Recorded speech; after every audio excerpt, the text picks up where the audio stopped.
Fuck yeah.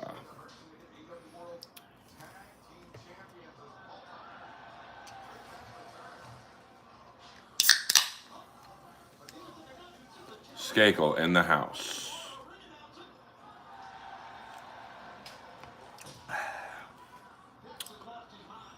Just watching a little AEW Dynamite. We be chilling right now.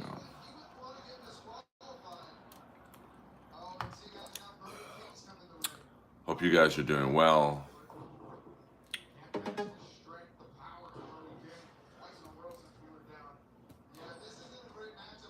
And happy hump day. We are almost at the weekend.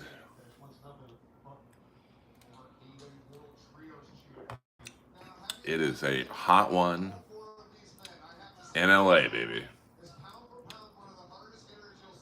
What's up? What's up? Hey now, Baba Booey. Poor Lois. She be dying right now.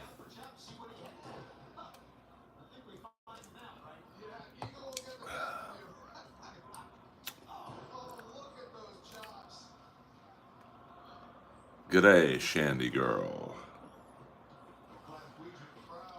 Always a pleasure to see you in the stream, along with everybody else. Let me clean my spectacles.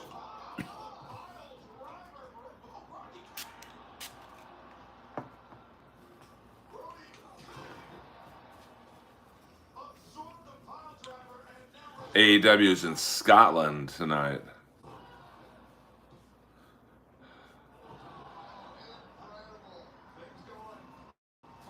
Much better. Hold on there. Just having a nice hump day. You want to talk about Felicia and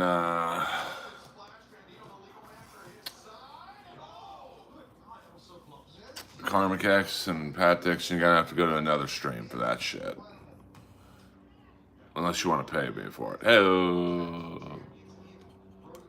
fuck yeah.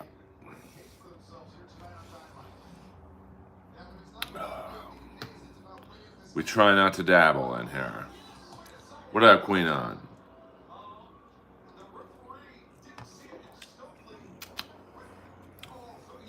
It's a small but mighty group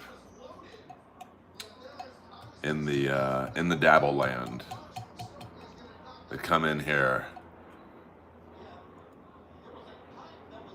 Yeah, we don't do that talking here, ACDC. Let me tell you something. Alex, I did not see your comment. I apologize. Let me look back. I always try and read all the comments, but just a hint, Alex. It's easier for me to see the super chats.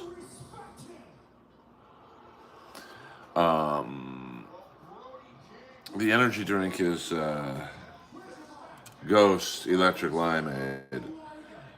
Now let me tell you something. We were talking about someone from the Dabble versus Teeth.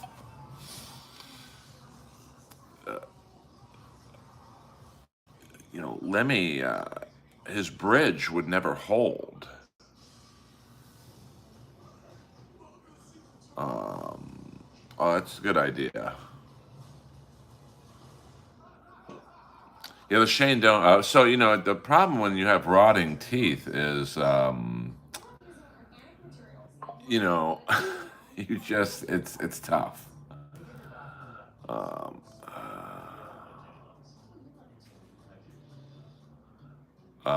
Yo, Earl, it's Alex. Someone stole Wade's jersey. He posted it on Facebook.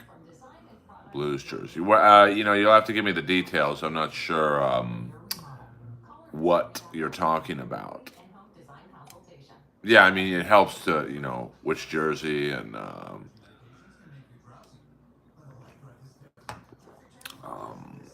let me know, and I'll help out where I can. You know, and that's unfortunately, there's a lot of thievery in the Jersey world. We're not in the Dabbleverse world. We're in the Underverse. Yeah, check out the Underverse. Message Kip Smith. The Underverse is like a sister channel to the Earlverse, and everyone's more than welcome to be in it.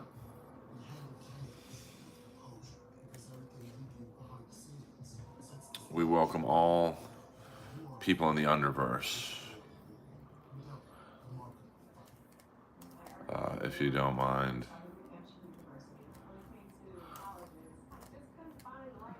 I'm not sure what Hillman is talking about there, but Hillman's already been timed out. I don't. Were you spamming Hillman? We don't spam in here. Message helper review. These are always fun. Okay, I'm not sure what that means. I mean, here's the thing. I've had three jerseys, one package. I think it was either Maryland or Georgia. They never showed up. And man, it sucked because I'm an honest person. And so I gave the guys money back. So I was out the jerseys and the money. So, I'm very lucky in 24 years of collecting or whatever. I've lost one package, but still, it's about $1,500 worth of jerseys. And it was to a very well-known collector, so I trust them, but it still sucked to have happen. If I didn't trust the collector, I wouldn't have given him the money back. But that's just what happened.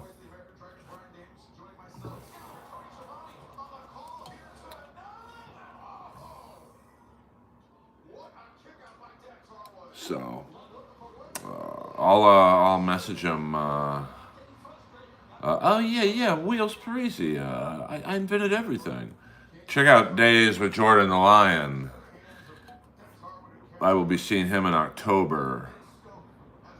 Do I have a signed Arizona Coyotes jersey? I have some game worn jerseys, but they're not signed. Michel Petit is one of my favorite players for whatever reason. And Andrei Nazarov. But I don't have any like a signed like replica or something. I don't. So sorry about that.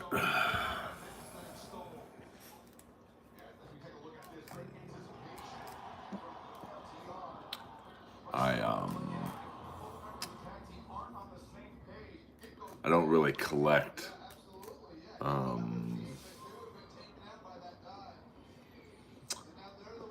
replicas or like rando autographed jerseys. I do still think about Virgil. Yeah, I mean, some people. I mean, I have probably one of the cooler shirts I have is a Roger Maxwell Providence jersey when he won the Calder Cup, but the whole team signed it. So if you don't like autographed jerseys, this definitely is not the one for you. I bet you do. I bet you do, my friend. But since I've done that podcast last week, the Dirty Laundry Game Worn podcast, I've sold about 10 shirts. and made a nice profit, to be honest with you. So thank you to the boys of the Dirty Laundry Game Worn podcast. I'd still prefer to have just sell the collection to one person, but that's going to be tough to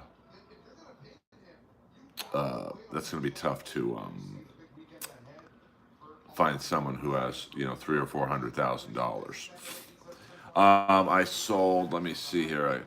A couple Link Gates jerseys, couple Ken Belanger jerseys, and a Mark Jansen's jersey. So thank you to Nick and Mr. Roth. Now I only have a couple hundred more to go. So spread the word. Spread the word. Now I've had one auction house reach out to me and try and lowball me, but you don't lowball me, dude. The Nash. I still think my idea for a Netflix documentary on him would be so fucking good. And it's just called The Nash. So, but I'm still working on Gutfeld. I mean, Jesus Christ, man. You'd think I was trying to get in Bin Laden's tunnel. But what are you going to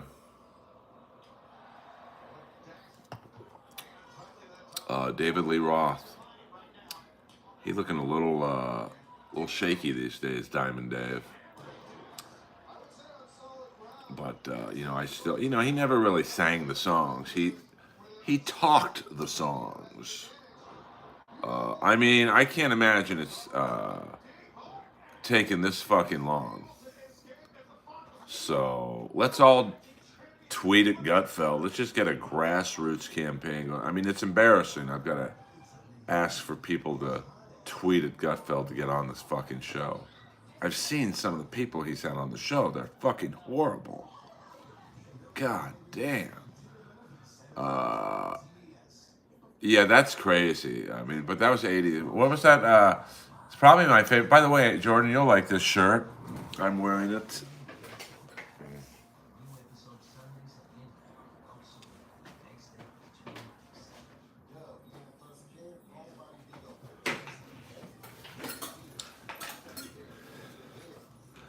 And I just had something really funny happen as I'm cutting through the alley with Lois. There's this homeless guy, and I didn't quite understand what he was saying, so I just kept walking. And then it hit me when I walked 20 feet by him what he said, because he saw my shirt, and he was like, Ric Flair slept with 6 women last night, and they said in the morning, woo, woo, woo, woo, woo, woo, woo. So I gave him a fist bump.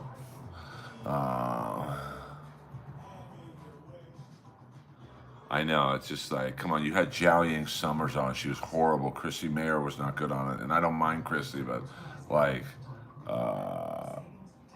what percentage of every day is Ric Flair intoxicated? I would say 60%.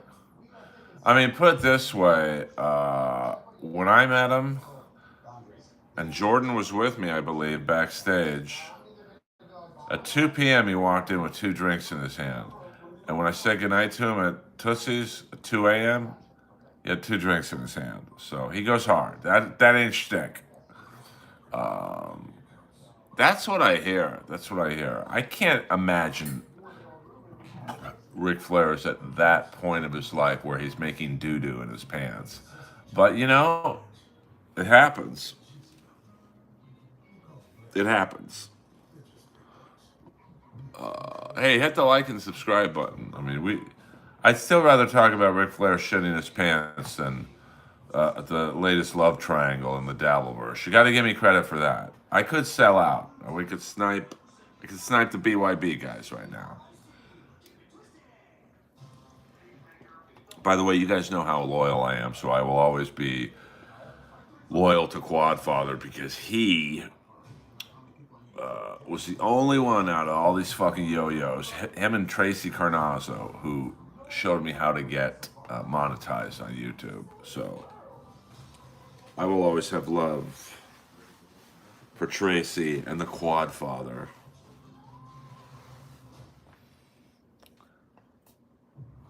Oh, he's my favorite comedian. That's a comic. He's the real roast master, not that bald fool who is doing a play in the same city he was accused of. Like, it's unbelievable, man, how that guy fails upward.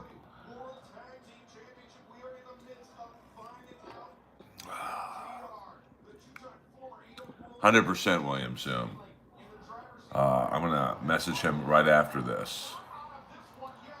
I mean, to me, Don Rickles was the roast master.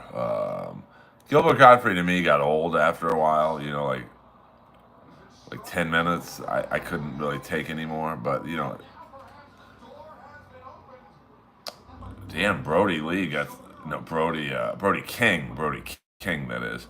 He got some nice color tonight, all bloody and stuff. Yeah, we got some all stars in the stream right now. Jordan, William Zoom, Colt C. I mean, and we got a fair amount of people in here, so this might be the time to stream, about 6 p.m. my time. So I appreciate you guys. I'm not saying I don't like Gilbert. I'm just saying, you know, that the shtick got old for me. But have you followed Antonio? Yeah, I mean, I'm a Steeler fan, so unfortunately, I have followed his crash out, and sad for sure. She's under the desk right now, swallowing my microphone. We don't do all caps in here, Wayne. No all caps in here, Wayne. Favorite current Comedy Store regular? I mean, I don't really watch comedy, even at the store, but to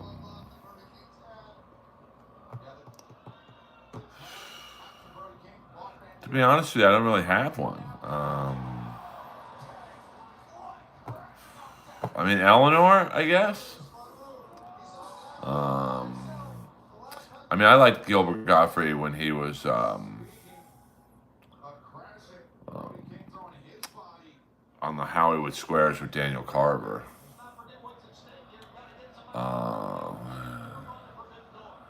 Okay, my bad. It's been a minute since I've seen Fort Fairlane. Well, I can't really vote for myself, but I honestly don't watch stand-up, so I can't say I love seeing this comic go up.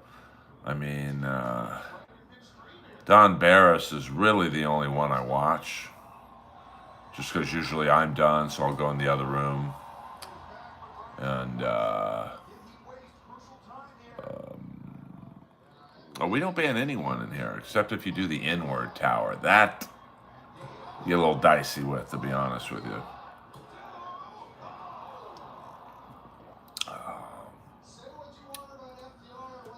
And we're a family-friendly stream in here, so we don't talk about love triangles or spousal abuse. I mean, sometimes, but I know a lot of comics come in when I'm on and watch just because they want to see how I navigate a tough room, which ain't easy, but I do it. So, yeah, not that Dabbleverse love triangles. I've never really had a love triangle before. So, you know, a Ruth Buzzy reference, that's old school, baby.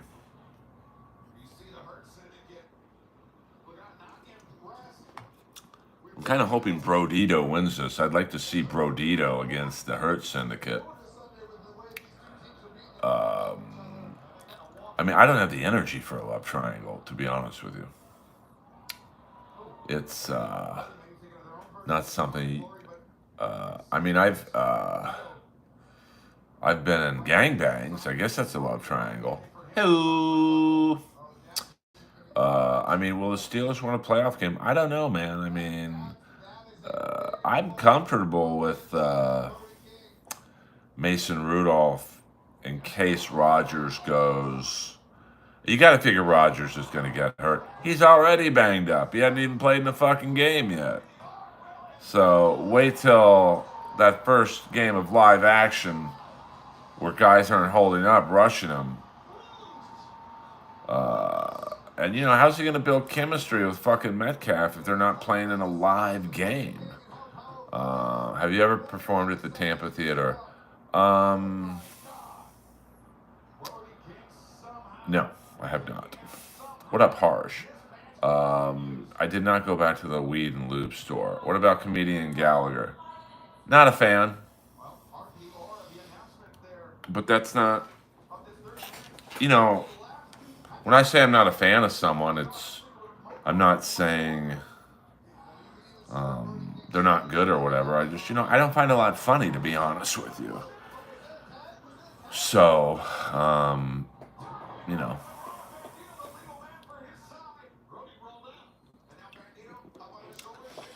I mean, I saw Gallagher in his prime. Thank you. I'm not young, Harsh, but I'll be 57 in a month. So, I mean, I saw Gallagher in his prime at the Wiltern Theater. I think it was like 84. I think Red Dawn. I remember I saw Red Dawn, and then I went to the Wiltern. And, it just got old after a few minutes, What do you think of Chris DeStefano? I don't know enough about him, to be honest with you. I mean, I saw him do the audience warm-up for season 2 of Roast Battle, which is doing comedy before Roast Battle is awful, and he did very well. So, I mean, he works a lot. Yeah, 100%. I wanted to be, the next Sinbad. But when you saw him, was he still on skates? That I don't remember, William. I just remember it was packed. Like, I was in the balcony at the Wiltern, and it was packed.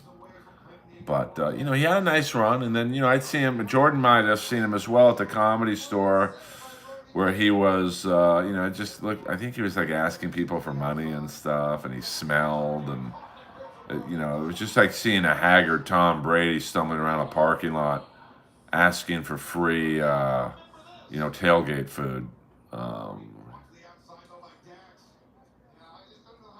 Stephen Wright. I love Stephen Wright. But I don't know if kids would think he's funny. Stephen Wright's humor is very subtle and nuanced.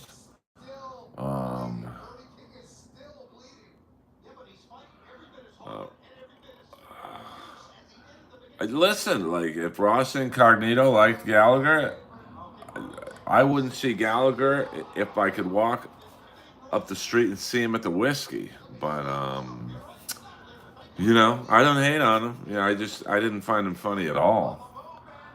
But the 80s was kind of weird. Like, you were really funny if you got on Letterman or Leno, because those were really the only two shows. But there was also a lot of shit. But you could say that about today. For every great comic, there's a Kill Tony comic who can't do 2 minutes of material. Oh, shit. What up, Lala?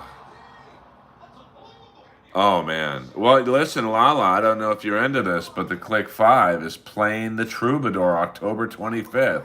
'Cause she's bittersweet, she knocks me off of my feet, and I can't help myself, I don't want anyone else. She's a mystery. And that girl in the front row, that was not a plant. She was just a girl, probably about your age. I'm not sure how old you are, but she looked like around your age. She knew every word. So I will absolutely be going to the Click 5 at the Troubadour. Now, it's not the original, like, it's 3 of the 5. But the original singer who sang on Just the Girl, he must not like the band or the guys, because he's not. It's the second singer, Kyle Patrick. Well, I mean, I'm not saying it's trash, um, but well, no, I mean, here's the thing about the Click Five. They were all graduates of the Berkeley Music Institute in Boston, so that's legit. It's like the Guitar Institute out here. Like you don't graduate from there unless you got the chops. But I think, yeah, I mean, I would guess this girl was 30 to 35. You look very young yourself. So it was just funny she knew all the words to it. But I think the original singer, Eric Dill, oh, I love that song so much. And they had metal roots, the Click Five. Like they wrote a song with Paul Stanley called The Angel in You, The Devil in Me. When I saw her, she looked my way, and I knew that I was over my head. Ruby lips and a smile so sweet, with a rude attitude that can knock me down. Suddenly, I heard a voice when she called my name. Suddenly, I mean, it's not quite as catchy as Just the Girl, but it was really good. Um, so, at are you going to the Kiss ripoff and bake? Huh? I'll go during your ceremony. Hey, your clip with the woman singing in the front row. Yeah, yeah. I did not know that girl. She was on a date, and as soon as I started singing the song, she started singing with me. She's cold and she's cruel, but she knows what she's doing. She pushed me in the pool at a last school reunion. And the more she ignores me, the more I adore her. What can I do? I do anything for her. 'Cause she's bittersweet, she knocks me off of my feet. And I can't help myself, I don't want anyone else. Damn, that's a good song. I think the guy from Fountains of Wayne wrote it for them. So here's, no, that show's gonna sell out. The Click Five, damn, Bobby Lashley's jacked. So here's the lineup of the Click Five. It's Kyle Patrick on vocals, the second singer. He sang their hit Jenny. She calls me crazy and she won't call me. Says she adores me and then ignores me, Jenny. What's the problem? She keeps a distance. It's a good song. So it's Kyle Patrick on vocals, Joe Geese on rhythm guitar, Ethan Menser on bass, and then two new guys, I guess, on drums and keyboards. So yeah, but I'll get dinged on the music, I think. So VIP, I enjoyed the pole jumper short. Yeah, thank you, thank you. What up, Ben Bones Jones? Well, I mean, I think, but Eric Dill, the first singer, who is the voice of Just the Girl, he wrote like a couple hits for Chris Daughtry or Dottie, so he doing all right. Because I know what publishing pays on a hit song, like so he's okay. The original keyboard player, he does a lot of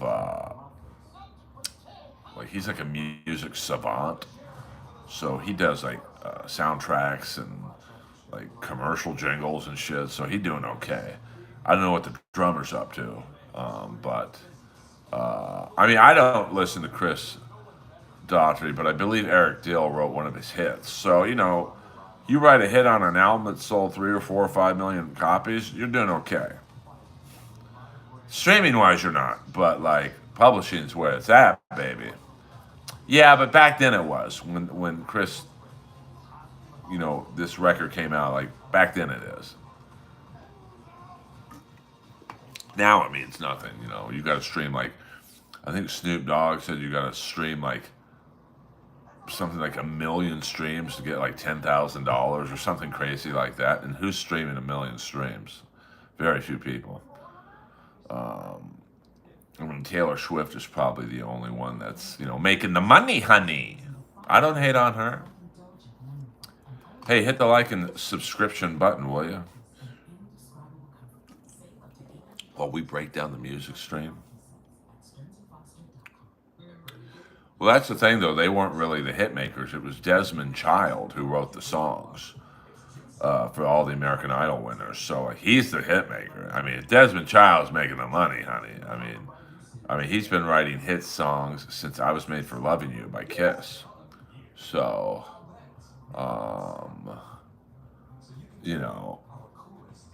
well, I mean, Motorhead made money,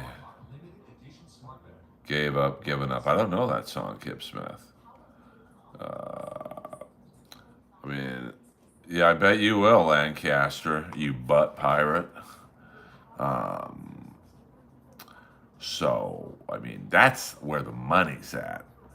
Like, I mean, you think Desmond Child wrote most of Bon Jovi's first 2 albums. I think Slippery When Wet did over 10 million units. And that's back when, like, sales meant something. He wrote most of Aerosmith's comeback hits. Ricky Martin's hits. I mean, Joan Jett had a couple of hits with her. I mean, he even wrote the whole album for Rat, Detonator. So he making the money, honey. I think in this era, it's Desmond Child and Diane Warren. So, oh my God. I mean, I think he might have made even more on Bon Jovi.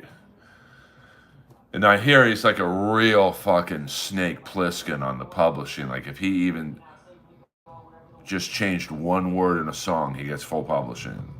So if Living on a Prayer was like originally called Living on the Prayer, and he said, hey, let's call it Living on a Prayer, he would get full publishing just for that change. Holly Knight, Diane Warren, and Desmond Child are the big three. But the thing with Desmond Child is it was the variety of artists he worked with. I mean, Kiss, Aerosmith, Heart, Kelly Clarkson, Ricky Martin, Rat, Bon Jovi. I mean, it was just stunning. I think he has like, I don't know if this is an exact figure, but something like 100 top 40 hits. I mean, that's crazy money. I mean, you have a couple top 40. Like, Eric Dill helped write the Chris Daughtry hit. I'm not saying he can live off of it, but he probably makes a decent chunk. Can you imagine writing 100 hits? So, yeah, Marauder, definitely. Just off the American Gigolo soundtrack alone. The great Tommy Morris. I tried to get Tommy on SoundCloud, but he wouldn't do it. Well, here, I was actually trying to help the fucking guy. He's like, no, I don't want to do that, man. I'm like, what? I mean, at the time, SoundCloud was like where unknown people like him would fucking, Oh, yeah, I mean, there's more songwriters than just Desmond Child, but, like, Desmond Child is still, to this day, the hit doctor. Like, even country artists use him. So, let's see. The staggering amount. I don't have my own producer, so I've got to look this shit up on my own. Let's see here. By the way, AEW Forbidden Door this Sunday. Check it out. Desmond Child.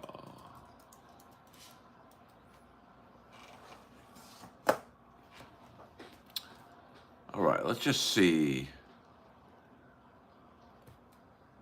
the staggering amount. Artists Child has worked with include Kiss, Cher, Aerosmith, Bon Jovi, Bonnie Tyler, Dream Theater, Roxette, Ricky Martin, Selena Gomez, and Kelly Clarkson. He also wrote for Alice Cooper, Menudo. He also had a top 40 hit himself with Love on a Rooftop. By the way, he should have gotten an Oscar for kissing the girl in the video, acting straight. Shit. Had a hit song on the soundtrack of The Warriors. I mean, it's really stacked. Billy Squire, like JoJo Siwa, Winger. I mean, it's just unbelievable. I just, it's Meatloaf, Weezer. Yeah, he wrote a song for Weezer. I'm gonna have to check that out. I didn't know about that. That's got to be a bop. That song. What song did he write? Damn, Trainwrecks. Now I don't see him and Rivers Cuomo working well together, but and Linda Perry had a song on this album. So there you go. I mean, you learn something new every day. I just don't see.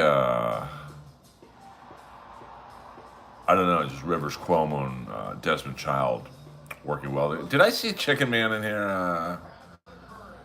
Sup with you not being invited to the stores 818. Isn't that unbelievable? Like, if you. It's unbelievable, Chicken Man. What up, Bill C? I don't know if Robbie Hoffman even. And I like Robbie, but I don't think she knew Brody. And Dean didn't really hang with Brody. He's so fucking fake. I'm surprised he was that far away from Burr in the picture. Usually he's up his ass. It's amazing to me that Burr would have someone as phony as Dean around him. It's mind blowing to me. You know, like Burr comes off as just, I don't like fake people, but yet Burr loves having that clown around him. Marin too. Chicken Man Cusham is an OG Earl. What album was What Happens After You on? But I mean, Marin's the same thing as Burr. You know, he's like anti-fake. I don't like Hollywood. I don't like the phony people. And then Dean is like it's just so weird to me.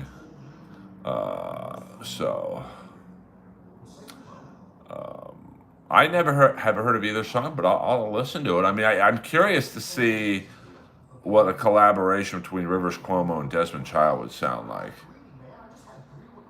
It doesn't seem like a collaboration that would work, but. Oh, I like Weezer. I don't think they stink, but you know, I mean, they are pretty. Hey, come on, Cusham. That's too soon. Too soon, bro.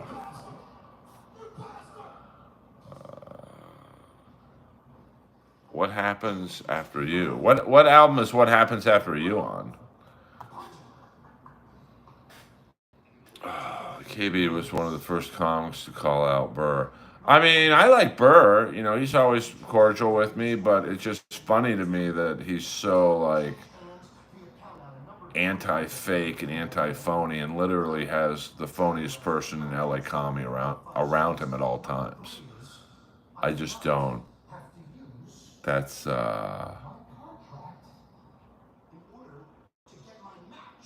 weird to me. So, yes, that would be Kevin Brennan, who is KB. I mean, I get you want people around you who kiss your ass and suck up to you, but I just, I don't know. I don't know. Oh, shit. Bert Perkins is in the house. I mean, I think that's Dean's end as he finds what you like and he gets you hooked in. Like with Burr and Marin, it's music. Like if we talked anymore, it would be hockey. He'd have some hookup to hockey for me. So it's just kind of gross behavior.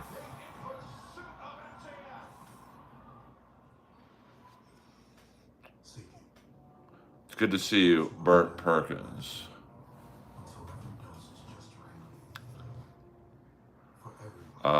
Jack Black is Jewish. I did not know that, but he's a metalhead, so I enjoy his connection to rock and roll. Oh, Desmond Child played the piano on Trainwrecks.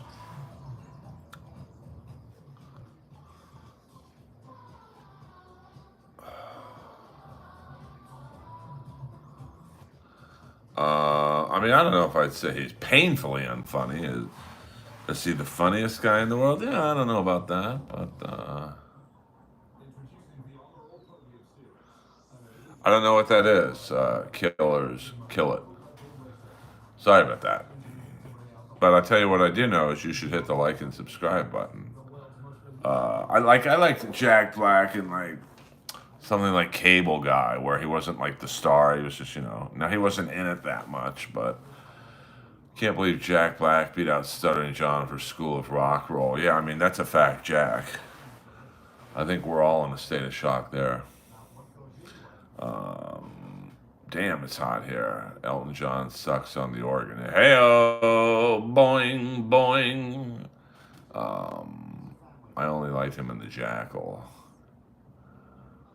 Well, I mean, I don't know. He was good in School of Rock, where I guess because he is really a rock and roller. Like he loves music, so that was passable. But some people are better off as sidemen, and it's like Carl Weathers. I don't know if he was good enough to carry Action Jackson, but a great sidekick. Rocky and Dylan and Predator. Would Predator have worked if Carl Weathers was Dutch? I don't know. So, LOL. The movie where he gets his arm blown off, that would be Carl Weathers in Predator. When him and Bill Duke tried to take out the Predator. I always thought it was kind of racist that in the movie Predator, they killed the two black guys in the same scene. Yeah, but I don't know. I don't know if he was strong enough to carry a movie like that. But Action Jackson did have a great supporting cast: Robert Davi, Craig T. Nelson, Sharon Stone, Bill Duke. But I mean, there's a reason why Carl Weathers didn't really get many leading parts after Action Jackson. That was back in the time frame where you got one chance to have a hit movie. If you didn't do it, see ya.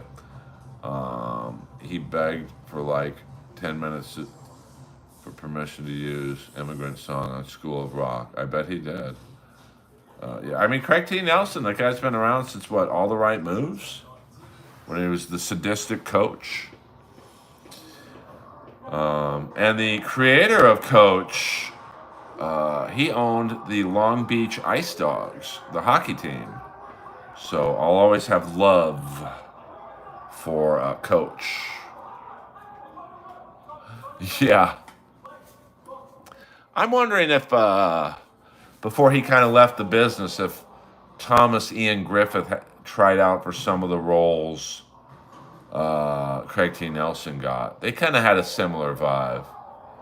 Well, I liked Carl Weathers in, what was that last Law and Order type show he was in? Chicago something. Not Chicago PD, but it was like Chicago Law or something like that. So, yeah, I mean, who else started off as a comic that you would normally never guess was Ron Perlman. Start off, I mean, I think he's on some early Evening at the Improv things. Let me get that Carl Weathers IMDb here. He played like the DA. Let's see here. Like Carl Weathers was great as Chubbs. Let's see. Yeah, he was in Magnum Force as a demonstrator. I never knew that. It's his first movie role. Let's see. At the Law and Order Special Victims Unit, State Attorney Mark Jeffries, Chicago Justice. Um, yeah, I mean Ron Perlman. He's an interesting looking guy. I love me Magnum Force. That's probably my favorite Dirty Harry movie. Although I'm partial to The Gauntlet, which is not a Dirty Harry movie, but I think it was the skeleton of the fourth Dirty Harry movie, and for some reason they just changed it to a non-Dirty Harry movie. Um, Lois is sleeping right now. She's chilling right now. Yeah, I mean Robert Davi, maybe one of the most prolific character actors of our time. I loved The Gauntlet. I don't know why. I don't know why they just make it a Dirty Harry movie, but I don't know. It's just a good, I mean, 76, I think it was. I mean, Eastwood was pretty prolific back then. I mean, three Dirty Harry movies in what, 5 years, then The Gauntlet, then the two orangutan movies, Escape from Alcatraz. Like he really pumped them out. So, I mean, I don't know if I really buy Sandra Locke as a high-end escort, but I don't know, it worked. Oh, I didn't know Paul Rodriguez was hurt. Uh, what up, Casey? Ron Perlman was good in Sons of Anarchy. I still would have liked to have seen what Scott Glenn would have done with the role. He was the original. There's a pilot where Scott Glenn was Clay Morrow, and another change was Emilio Rivera, who was the leader of the Mayans, Marcus Alvarez. He was a son, so Rat Boy, yeah, that was pretty bad. Death Wish is great too, to be honest with you. Paul is in a bit of trouble with the law. Okay, I mean, I don't really, I haven't really kept up with Paul Rodriguez since DC Cab. What a cast that movie had. Charlie Barnett, Paul Rodriguez, the Barbarian Brothers, Adam Baldwin from My Bodyguard, Gary Busey, Irene Cara, a real who's who.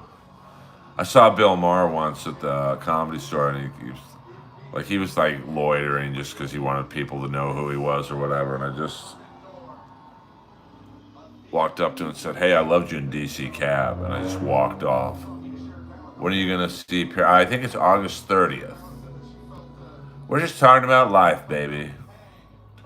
We're talking about life, and we're talking about everyone going on X and Instagram and tweeting and whatever on Instagram at Gutfeld. Where is Earl Skakel? You son of a bitch. Um, Wojo, fuck yeah. Yeah, that's right. Max Gale was also in DC Cab, and the girl was pretty. I forget her name. Let me look up DC Cab. See, I'm my own producer. Great theme song, The Dream. Gee, it's really great to believe I've won over the pain and the fears. DC Cab Wikipedia. I mean, Max Gale, Mr. D, Marsha Warfield, Dwayne Jesse as Bongo. He was in, I believe he was in the Star Chamber. Whitman Mayo, John Deal as the head kidnapper. That's right before Miami Vice hit the air. Dennis Stewart, who was Craterface from Greece. I didn't know he was in that. Bob Zamuda as Cubby. So Jill Sholin as Claudette. She was one of the go-to, like, good-looking, cute girls of the 80s. Personal life, Sholem was born in Burbank, California. She dated Keanu Reeves during the time they starred in Babes in Toyland. She was engaged to Brad Pitt for 3 months. In 1993, she married a film composer and retired. Her last bit of whatever it was in 2021. Interesting. Very interesting. I mean, yeah, Flashdance. You know, Jennifer Beals' first role was kind of an uncredited part. She was one of the friends in My Bodyguard. Dr. Detroit, I believe Paul Stanley had a scene in that, but they cut it. We don't do Dabbleverse in here, Chicken Man. You know better than that. You're being punished for bringing up Keanu Thompson in here. Your next message must be written in all lower caps. Yeah, Donna Dixon, like, she was pretty hot. I mean, 80s beauty to the max. We'll go another 8 minutes, kids. We'll go another 8 minutes. Toni Storm is attractive to me, even though she has no tits. She is attractive.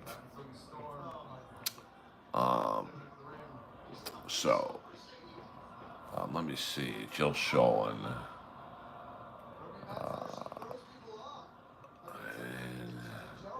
Yeah, I guess she'd be a scream queen because she was in a lot of horror movies. Let's see. Anything?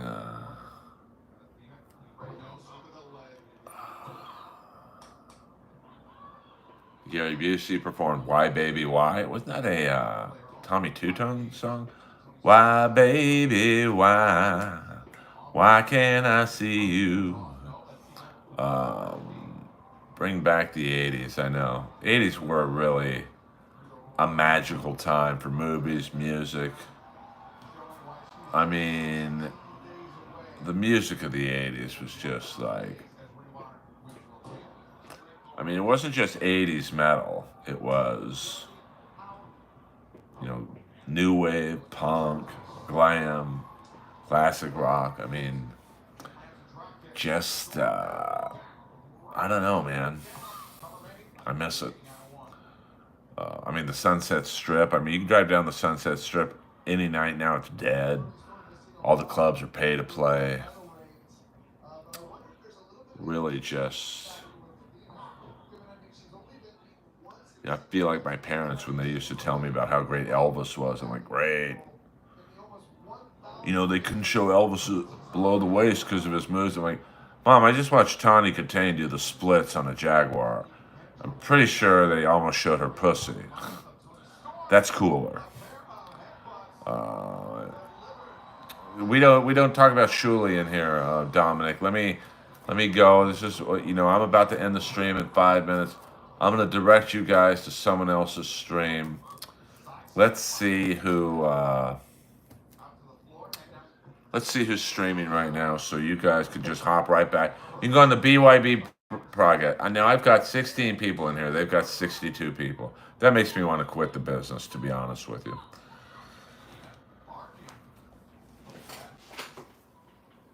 I mean, I've got more TV credits than the three of those guys put together, and they have almost 4 times as many listeners. There ain't no fucking justice in this world. And I like those guys. Now let me turn the volume down. Let's see what they're talking about. I'm not gonna show you on camera. What a shock. They're talking about Felicia. This is Felicia's. I like Felicia for the record, but this is her 15 minutes of fame in the Dabbleverse, baby. 100%. I would say, I would hope I get laid more than the 3 guys on BYB right now. I love it. I love it. Yeah. I mean, I'm trying to stream every day, man. I mean, sometimes I stream as much as 4 times in a day. I just said, fuck it, I'll stream right now. But I'm going to try and stream around this time, Monday through Friday. And, you know, just, I mean, I'm trying. I'm not giving up, man. Let me see my analytics. I mean, I think my subscribers are up a little bit. But oddly enough, um,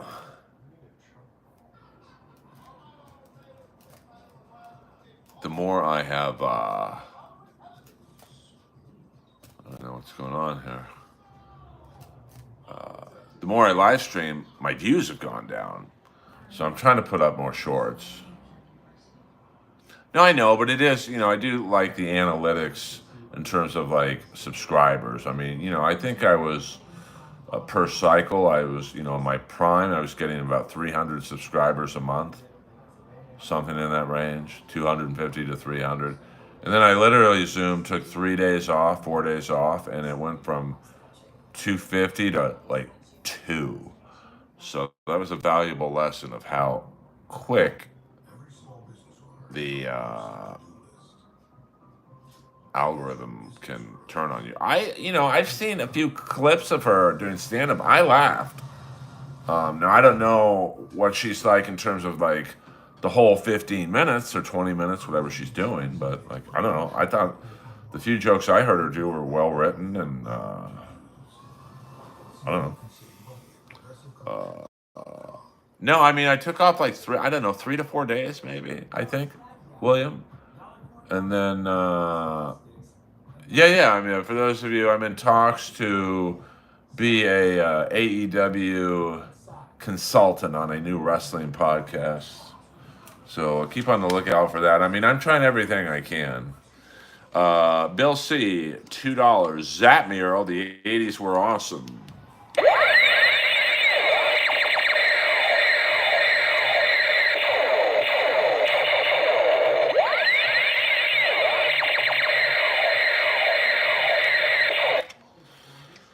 The '80s were awesome. I can tell you that much. I was there. And I can't. That's why I really don't mind my age. Um, I really believe I grew up in the best era. Um, well, I'm not going to lie and say I know a lot about her stand up or whatever. I mean, I think I was on MLC with her maybe once. I don't know. I liked her, but any there you can't date in the Dabbleverse. Just too many people are going to rip you apart. So I foresee not we'll end on this just because I don't know. It's not. I foresee a bad ending between her and Karmic just because too many people are getting in the way, and I don't know. I hope it doesn't, but when you've got like 5 podcasts breaking down everything you guys do together, it's just not going to end well. Punk died in the '70s. I mean, I think it was alive a little bit in the '80s with Billy Idol, Generation X. But I mean, music is cyclical, and music tastes turn on a dime. I mean, look at the Village People. They were the biggest band in the world for like a year and a half, and then they do that one shitty movie with Bruce Jenner, Can't Stop the Music. And it just happened to be the same time like a band like the Cars was popping. And then bam, like almost overnight disco was done. I mean, discos were closing. Clubs that played disco were closing. I mean, it was maybe even quicker than when '80s metal blew up or blew out. Um,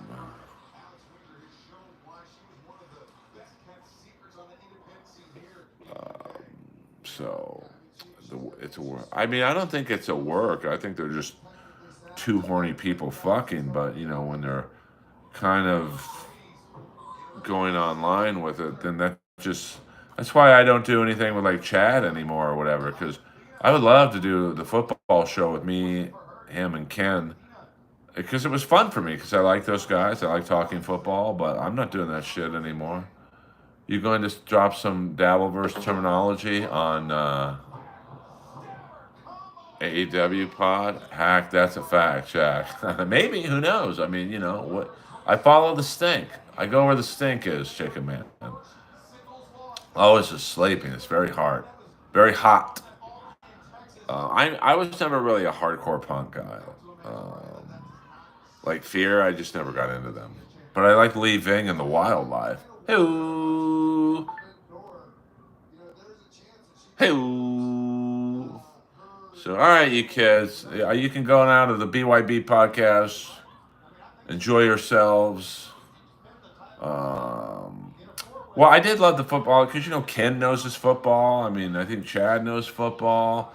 I know I'm more Steeler centric, but I can discuss football pretty well. I mean, I'm a hockey guy, but I can discuss football decently. But I'm just not getting sniped. Fuck that, man. So I'm gonna now tomorrow. I'm taking yoga at 6, so I'll try and stream tomorrow around 7ish. Well, no, I won't be home by 7. 7:30ish. So thank you guys as always for the love and support. Hit the like and subscribe button if you can. I would appreciate it very much. Earl Skakel, over and out.